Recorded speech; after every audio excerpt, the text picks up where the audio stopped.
Բարի եւ օրհնյալ առավոտ սիրելի հարազատներս։ Հայր Աստված, օրհնում ենք քո սուրբ անունը, մեծարում քո սուրբ անունը։ Օրհնյալ լինես, Տեր, թող դու փառավորվես մեր կյանքերով։ Տեր, սովորեցրում ես քո ճշմարտությունը, բացի մեր սրտերը, որպեսզի մենք ընդունենք քո ճշմարտությունը, Տեր ջան, որպեսզի մենք հնազանդվենք քո խոսքին, բացի մեր խցանված ականջները, որ քո ձայնը լսենք, որ քո խոսքը լսենք, ընկալենք եւ կիրառենք։ Հիսուսի անունով աղոթեցի։ Շարունակում ենք Հռոմեացիների նամակի նախաբանը ըստ իմ հովիվ Էբո Էսելի։ Նախկին դասերը լսեք հատկապես առաջինը, որ Քրիստոսի ավետարանն է ներկայացնում։ Իսկ մենք շարունակենք, երեկ մենք խոսում էինք այն մասին, թե ինչ գանձեր կան, որ թաքնված են Հռոմեացիների նամակի մեջ եւ պատմության կտրվածքով ինչ կարծիքներ կան Հռոմեացիների նամակի մասին։ Եկեղեցու պատմության ընթացքում Հռոմեացիներին ուղված նամակը եղել է կենտրոնական, առանցքային, յուրաքանչյուր խոշոր ավետարանական զարթոնքի վերածննդի համար։ Ուրիշ կերպ ասած, իրական վերածնունդը, իրական զարթոնքը տեղի է ունենում, երբ ճշմարիտ ավետարանը քարոզվում է եւ իսկական խոստովանության ապաշխարության պտուղը ծնվում է։ Եվ հետո իհարկե շարունակվում է մարդկանց ուսուցումը, որպեսզի նրանք դառնան Քրիստոսի աշակերտները,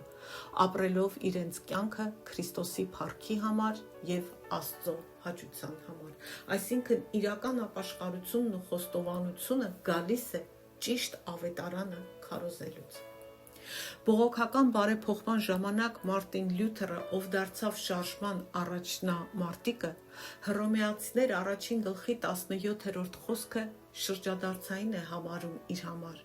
իր հասկացողության համար, մի բան, որ դրդեց նրան հակառակվելու կաթոլիկ եկեղեցուն։ Նա վանական էր, կաթոլիկ եկեղեցու քահանա, բայց դեռ կարելի է ասել Քրիստոսի հետևորդը չէր ապաշխարել ըստ ավետարանի, որտեղ ավետարանի հասկացողությունը լրիվ չէր բացվել իրեն։ Կաթոլիկ եկեղեցում գոյություն ունեին եւ դեռ ունեն բազմաթիվ ոչ սուրբ գրային սովորություններ եւ ոչ միայն կաթոլիկում, ուղղափառ շատ եկեղեցիներում, որոնք միտված էին մարդկային մեղքերը մեղմացնելու համար։ Մարդիկ պետք է կատարեին բազմաթիվ ծոմեր, ապաշխարություններ, վարձեր, նվիրատվություններ անեին, դրանք կոչվում էին անգլերեն indulgences, հայերեն բառը չգիտեմ։ Հարցը նրանում չի, որ ծոմ չպահենք, չաղոթենք, նվիրատվություն չանենք, բայց այս ամենը արվում էր ոչ թե մեր մեղքերը Հիսուսի արյունով են քավվում, բայց սա արվում էր իբր թե սա անելով մեր մեղքերի համար թողություն կարող էին գնել, որ նման բան չկա գրված Աստվածաշնչում։ Եվ Աստծո շնորհով Մարտին Լյութերի հոգին դա չընդունեց, երբ նա կարդաց Հռոմեացիների առաջին գլխի 17-րդ խոսքը։ Կարդանք. որովհետև Աստծո արդարությունը նրա միջոցով է հայտնվում, հավատից հավատի մեջ, ինչպես որ գրված է, արդարը հավատով է ապրելու։ Արդարը հավատով է ապրելու այս խոսքերը կարծես երկրաշարժ արեցին Մարտին Լյութերի հոգում։ Եվ նա գրեց 95 հոդվածներ, որոնք դարձան բողոքական բարեփոխման սկիզբը։ Բառացիորեն բարեփոխումը նշանակում է վերադառնալ Սուրբ գրքին, չանել այն, ինչ չկա Սուրբ գրքում։ Եթե կան բաներ, որ արվում են, բայց չկան Աստվածաշնչում, ապա մենք դրանք չպետք է անենք։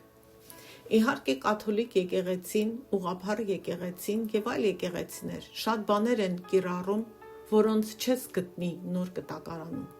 Եվ այսօր էլ անհրաժեշտ է բարեփոխում, քանզի մենք ապրում ենք մի ժամանակահատվածում, երբ աշխարհիկ մոտեցումը ներթափանցել է եկեղեցի, ինչի պատճառով շատերը չեն հանդուրժում առողջ ուսուցումը, աստվածաշնչյան վարդապետությունը։ Պողոսը Սուրբ Հոգու առաջնորդությամբ դա արդեն կանխատեսել էր։ Այս օրերին էլ եկեղեցին լի է զվարճալիքներով, հաճելի բաներով, Մարդիկ ուզում են եկեղեցում իրենց լավ զգալ։ Սա սատանայի գործած թակարդն է շատերի համար։ Շատ եկեղեցիներ մշակում են ծրագրեր մարդկանց հաճեցնելու համար։ Փոխարենը, որ քարոզեն ճշմարիտ ավետարանը և առաջնորդեն մարդկանց որպես Քրիստոսի աշակերտների։ Այսօր էլ շատերը չեն գիտակցում, թե ինչպես ընտրել եկեղեցի, որտեղ իրենք կարող են հաստատվել։ Մարդիկ ընտրում են ըստ իրենց զգացմունքների։ Եթե դու ընտրում ես եկեղեցի զգացողությանդ հիման վրա, եթե քո հավատքը հիմնված է քո զգացողության վրա և ոչ թե ավետարանի և Քրիստոսի արած ու վերջացրած գործի վրա, սատանան անպայման կխաբի քեզ, որտև Աստված քեզ չի առաջնորդում զգացմունքներով։ Նա առաջնորդում է իր խոսքի ճշմարտությամբ։ Կապ չունի, թե դու ինչ զգացմունք ունես, կարևորը այն է, ինչ է Աստված ասել իր խոսքում։ Սա է որոշում կայացնելու հավաստի մեթոդը ամեն հարցում։ Սուրբ Գիրքը, ներառյալ ավետարանը, մեր հավատքի հիմքն են։ Պետք է հասկանալ, թե ինչ է ավետարանը։ Ավետարանը բառացի նշանակում է լավ լուր, բարի լուր, այն կապված է փրկության հետ։ Երբ մենք խոսում ենք փրկության մասին, պետք է մտածենք 3 կոնկրետ բաների մասին, որոնց մասին խոսվում է Հռոմեացիների նամակում։ Եկեք մի քիչ կենտրոնանանք փրկության վրա։ Երբ մենք խոստովանում ենք մեր մեղքերը, ապաշխարում ենք, դարձի ենք գալիս, հավատում ենք Հիսուս Քրիստոսին, ինչպես նա է ասում, տեղի են ունենում մի քանի բաներ։ Առաջինը տեղի է ունենում արդարացում։ Անգլերեն այն կոչվում է justification, արդարացում։ Աստված մեղավորին արդար է հայտարարում, քանի որ մեղավոր մարդը իր հավատը դնում է Հիսուս Քրիստոսի վրա։ Աստվածաշունչն ասում է, մենք փրկվում ենք Աստծո շնորհով հավատքի միջոցով։ Այսինքն արդարացումը նշանակում է, որ Աստված Հիսուս Քրիստոսի արդարությունը քեզ է վերագրում, քո հաշվեհամարի վրա է դնում Հիսուս Քրիստոսի արդարությունը և քո անունը գրանցվում է գառան կյանքի գրքում։ Սա առաջին բանն է, որ տեղի է ունենում, երբ մենք ապաշխարում ենք։ Երկրորդ բանը դա սրբացման, Աստծո գործերի համար առանձնացման գործընթացի սկիզբն է դրվում։ Անգլերեն այն կոչվում է sanctification, որի միջոցով Աստծո խոսքի և Սուրբ Հոգու զորության միջոցով մեր ներքին էությունը ձևավորվում է, փոխակերպվում է Քրիստոսի պատկերով։ Շնորհից շնորհ մենք նմանվում ենք Քրիստոսին։ Մեր բնավորությունը, անհատականությունը, մտածողությունը, խոսքերը, գործողությունները, վարքը, զգացմունքները, մեր կամքը ամբողջությամբ փոխակերպվում են Քրիստոսի պատկերին համահունչ։ Այսպիսով, այն արդարացումը, որ Աստված վերագրել էր մեզ, սկսվում է դրսևորվել մեր կյանքում ու տեսանելի, նկատելի պտուղներ տալ, բայց սրբացման ընթացքը շարունակվում է մինչև մեր կյանքի վերջ։ Այն շարունակական է։ Արդարացումը տեղի է ունենում անմիջապես, սրբացումը շարունակական է։ Երրորդ բանը փառավորումը, որը անգլերեն նշանակում է glorification։ Սա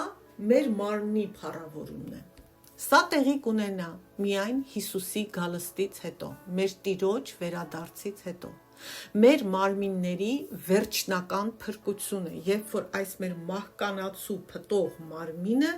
կփոխակերպվի անմահ, անապական այդ փառավորված մարմնով։ Մենք հիմա բոլորս ապրում ենք, ինչ Աստվածաշունչն անվանում է մեղքի մարմնի մեջ։ Մեր մարմինը մեղավոր է իր էությամբ, իծն է։ Մեր հոգին ևս մեղավոր է իր բնությամբ։ Երբ Հիսուսը կգա, նա կվերափոխի մեր մարմինները, հոգին այնպես, որ մենք լինենք իր նման, այնպիսին ինչպիսին նա էր մեռելներից իր հարություն առնելուց հետո։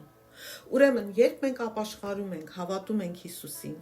անմիջապես տեղի է ունենում արդարացում, սկսվում է սրբացման պրոցեսը, որը ընթանում է մինչև մեր կյանքի վերջը, իսկ փառավորումը տեղի կունենա, երբ Հիսուսը վերադառնա